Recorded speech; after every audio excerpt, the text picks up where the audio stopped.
Hi everyone. As you can see, this will be a continuation of Word of Honor, but I am really interested about the real lines because it goes up to by episode 15. So this will be very interesting what they were truly saying. Don't forget to like, comment, subscribe, and share. This is my first video on 山河令, Word of Honor's actual lines spoken. Hi, you're watching Avenue X. Just to quickly go into it, it sounds really pleasing to my ears to see someone not being dubbed, to no voiceover.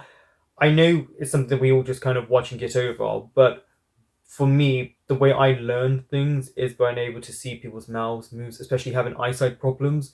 So knowing that it's her actual voice and the movement of her mouth goes in tandem and in sync with everything, it just is very pleasing for me because it means that I can concentrate even better. And also just hearing how she speaks sounds great as well. Where Zhengtian good storytelling shares her thoughts, knowledge, and occasional weird ideas on stories and how they're told. As I'm making this video, the drama has aired 15 episodes. So if the later By now episodes it's of this finished. drama contain more interesting, important, changed lines that they did in ADR, I will make further videos. That is my promise. As you may have noticed, most of the main characters are dubbed with voice actors, and they got quite a number of significant changes happening to past censorship. But there's nothing to stop people from lip reading it and find out what's actually spoken when they film the drama. So in this video, I will talk about the ones that have been widely spotted and then circulated on internet in China. Which must be pretty fascinating. Not just due to the credit of me. It is mostly due to the credit of very, very observant netizens. And in this video, I will pick out the lines that got changed later in dubbing that are significant to the meaning and to the conversation of the characters. Well, they change. There are more smaller changes, but they are not really affecting the plot or the character development. The ones that I do point out are the really delicious ones. Let's do it chronologically. First, we have two lines happening in episode 3. I will put the time code on the screen so that you can go and watch. Oh, well, she put in the time code. That's really nice of her. Line commenting on Zhou Zishu saying 绝非凡品.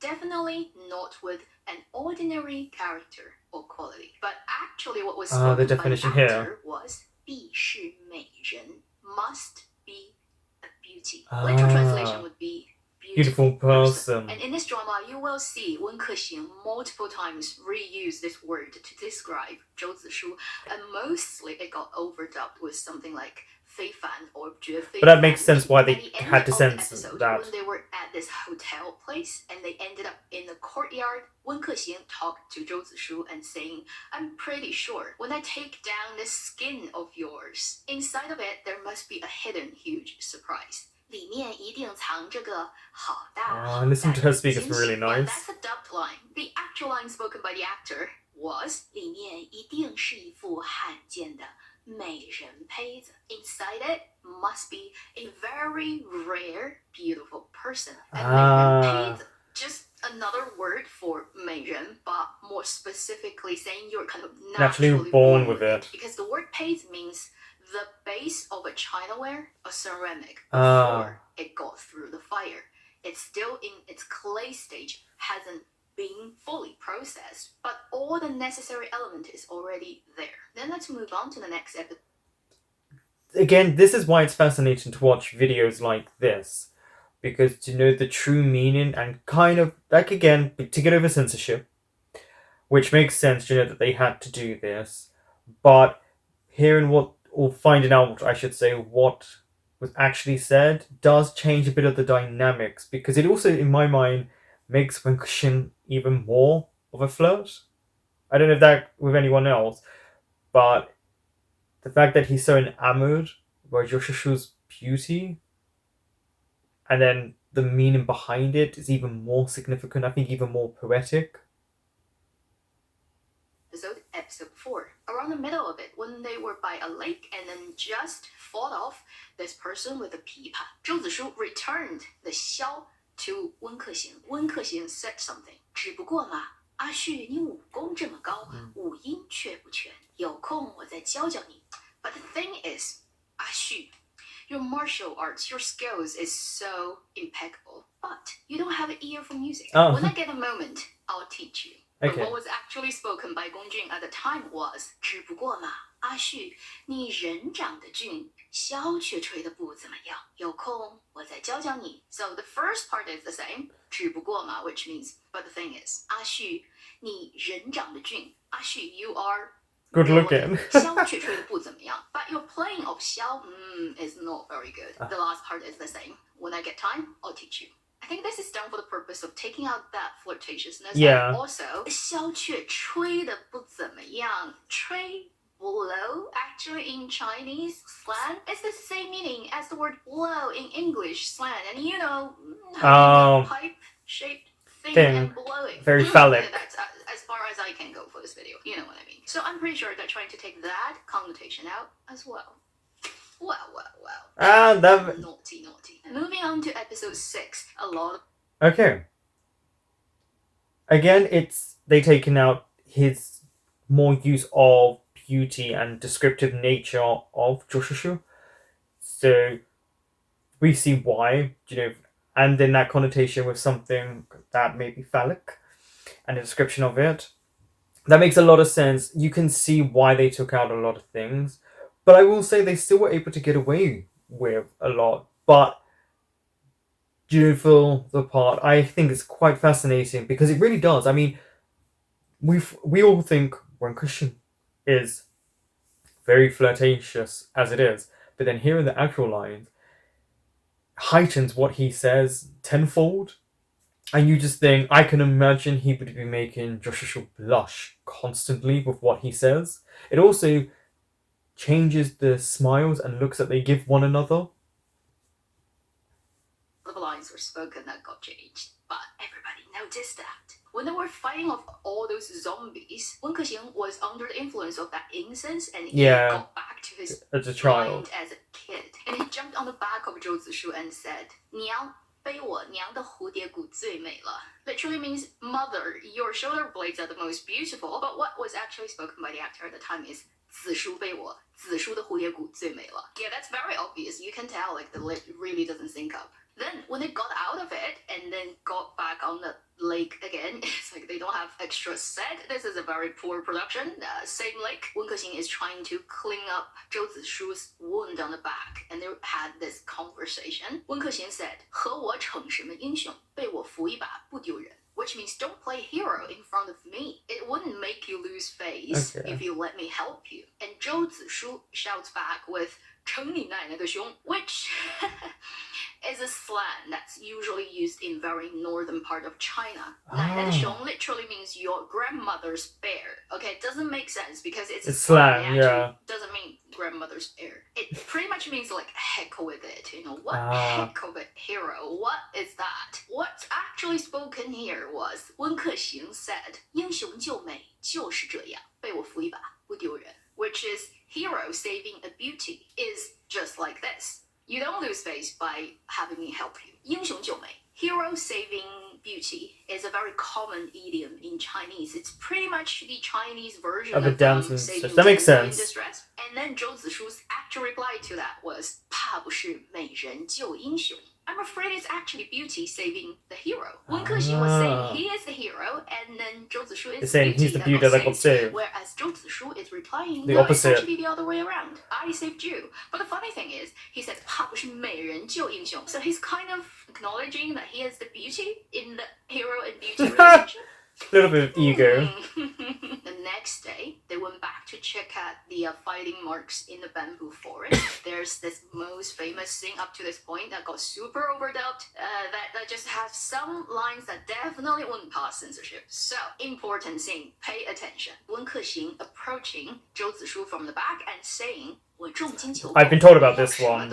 I'll spend a lot of money to buy that. Whatever you want, I'll give you. What was actually spoken by Wen Kexing at the moment was 我重金求购，以身相许. 以身相许 means giving your physical body to somebody, a common concept in ancient China, which is if somebody did you such a great favor that you literally give yourself to them, mostly happening to a woman marrying the man. Yeah, kind of like I get that, returning a favor. Become yours. I give my body to you. Pretty much calling marriage type of stuff. So basically, Wen Kexing said, I'll give myself to you. Then their conversation moved to the point. That's why I never censorship. Zhu questioned, what was actually in your mind last night when you were under the influence? This is the one I've been told about. What did you see? In the dubbed version, Wen Kexing said, when I was little, I put a dead rat on my mother's bed. Then it was found out by her, and she chased me through 3 different streets trying to beat me up. And when you look at Zhou Zishu's very shocked and kind of doesn't match up. That doesn't make sense because what was actually spoken? 我和我的心上人洞房花烛共赴巫山陶然忘忧不亦乐乎 Me and my 心上人 the person on my heart, so the person I love 洞房花烛 bridal chamber, the marriage night room 花烛 the red candle pretty much means doing what you should be doing on the night of having the wedding. sex. 共赴巫山 going to the Wu mountain together. Now here is a test for my long-term audiences. I've already explained this in my previous videos, talking about poetry references in dramas. If you still remember, Wushan is a mountain that is around the 3 gorges region in China. And in China's mythology and also literature reference, it is a mountain where a goddess resides. Going to the Wu mountain or Wu mountains, 云, yu, cloud, and ring is a euphemism for having sex. Me and the person on our wedding night. So it's the wedding night. 陶然忘忧不亦乐乎 陶然忘忧 means you are in a state of bliss and you forget all the worries. 不亦乐乎 also means so happy that there's just no more happiness. Well, we now know why this one definitely couldn't get through censorship. They're literally talking about having sex. Episode 8, very funny. They were on their wedding this night. Big day out, pretty much like dating on the market. Wen Kexing acting as a child. He tried to grab Zhou Zishu's hand, and Zhou Zishu, don't touch me. In the dubbed version, Wen Kexing said, 大不了我以后供你驱策, which means no big deal. I'll let you order me around in the future. And Zhou Zishu replied, 那就请你圆润的滚圆点. Then I like how she slightly shifts her vocal range when she does each of the characters. 我把下半辈子卖给你. It's no big deal. I'll sell the rest of my life to you. And Zhou Zishu's reply, instead of saying get lost, he actually said, 好啊，那就把你卖去青楼. Then I'll sell you to a brothel. And it's definitely something... yeah, that couldn't pass censorship. No, you can't say that. Episode 11, when they managed to save Chengli. That makes sense. Again, at this, like, by a river kind of, like, bush or woods place. So they sat down. And Wen Kexing said something about himself, which literally means going through a flower bush of 10,000 flowers and then picking 1,000 of it. But what's actually spoken is 万花丛中过，只摘你一朵, which means going through the 10,000 flowers bush and only picking the flower that is you. This is a very famous Chinese idiom again that got adapted. The original idiom is 万花丛中过，片叶不沾身. It's nice to see that she puts it up there in the corner. Bush, and not even one piece of leaf gets stuck to your clothes. This idiom is used to describe people who basically sleeps around. And never make any commitment. In the opening scene of episode 12, Zhou Zishu and Wen Kexing are having that heart-to-heart conversation again by the lake that they've used for a million times. I see no problem with the lake being reused. Hours, which is pretty much close to 30. It's very hard to lay our heart bare to each other, but I want to take the first step. I want to believe that you are the person I recognize. 你是我认识的人. That's the version you will see in the drama, which doesn't quite make sense. Well, if you pay attention, they've changed one character. What was actually spoken by Zhou Zishu at the moment was 你是我认定的人 instead of 认识的人. 认 means recognize. 识 also means recognize. So I recognize you. But 认定 定 means confirmed or assured. When you say 我认定了某人, I 认定 somebody, that pretty much is like I don't have any other person. You are the only one. Okay. And it has no direct reference to romantic involvement. But just in case of the connotations of it. Different occasions pretty much means you are the only person that I pick for whatever purpose that in the context of our conversation. You are my one and only. You know, like when a guy comes up to another guy and saying, 你是我认定的人. Yeah, you get it. It pretty much means you're the only person that I And that will make a lot I of like sense. that she can't say it In the herself. same episode, you'll see them sitting by the street and having that very, let's enjoy the sunshine. Yeah, that very the sweet conversation. sweet conversation that literally made my heart go. That's the moment I fell in love with this drama. They brought that up, and Wen Kexing said, "What is special about me that you think I am your 认定的人?" And then Zhou Zishu replied, "Why?" And you watch their mouth; they actually used 认定. So it makes sense because earlier on, by the lake, they said relay it back to that. Now they said 认定. Yeah. Whereas in the dubbed version, it's 认识, literally means just somebody you know, which does not make sense for the context and for the plot. For the conversation that they previously had as well. Then close to the end of this episode, Gu Xiang is in Yueyang Pai, and she's walking in the courtyard and she's talking to herself and saying, "What is happening to my master? Ever since he ran into Zhou Zishu, he's he different. doesn't care about what he needs to do." And in the dubbed version, you will hear her saying, "Zhou Zishu 莫不是给他下了药吧?" Which means, could it be that Zhou Zishu drugged him, Wen Kexing, her master, so that he's acting so out of his character? But the actual line spoken by the actress, 那姓周的莫不是个狐狸精吧? That guy with the surname Zhou, could it be that he is a fox demon? It's the Asian tradition of believing fox can turn into very beautiful woman to lure men and then eat up their life essence and that type of thing. So she is definitely correct in her assessment of that. Yeah, she is. She was correct a long time ago. Is totally head over heels. This production crew is very ambitious. They really write very, very direct stuff, and they filmed it, and they know later we can just use dubbing magic to deal with that. But I can tell they're really intentionally doing it because for all those lines that got caught by people, they all give you the shots of the mouth clearly of the actors speaking, and people who are good at lip reading can totally decipher what's actually spoken. And most of those very famous lines have already been dubbed in China by people who have good voices, who know how to do CV work. And the very sad thing for me is I really want to dub over those scenes. When I noticed them, I was like, oh my god, the actual line spoken is so there's no way that I can fake my voice to sound like this. Man, it's just physically impossible, and it makes me very sad. That will conclude my first video on what's actually spoken in the drama Word of Honor, where all the secret sugars are hidden. If I collect more, and it's worth there's more. talking about that. There's more. A collective video, I'll do that again. And I also have plans to make further videos about all the poetry references that comes up in this drama, which is a lot that they've used, and quite a few of them are totally used for the purpose of flirting. Yeah, I picked up on love that. This script writer. Thank you for watching Avenue X. I'll see you in my next video. Meanwhile, live long and happy drama watching. That was very informative.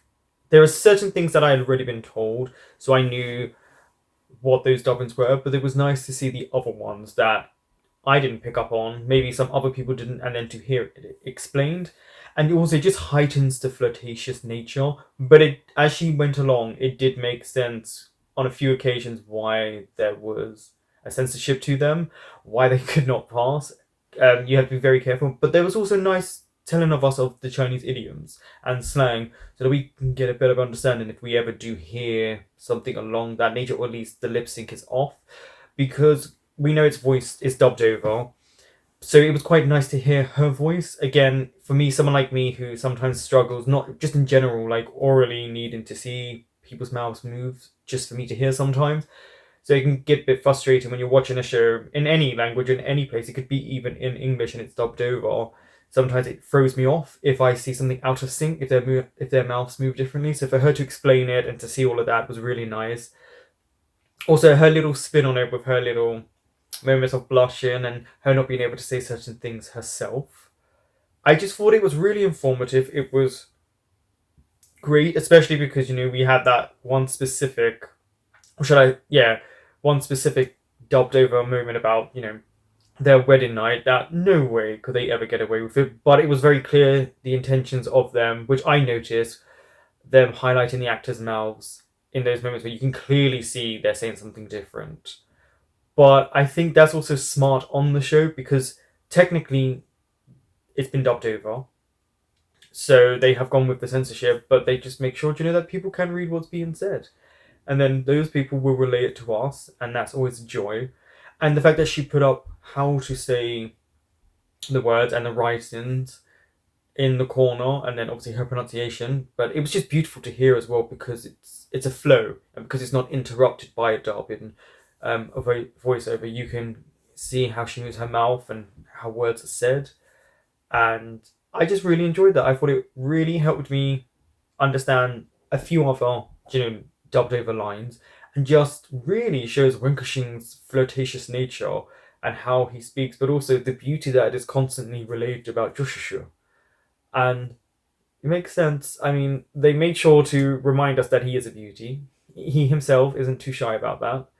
And I just think it brings a life to those moments even more. But I also found it funny that she spoke about them using the same lake because we know that production was very low on Word of Honor.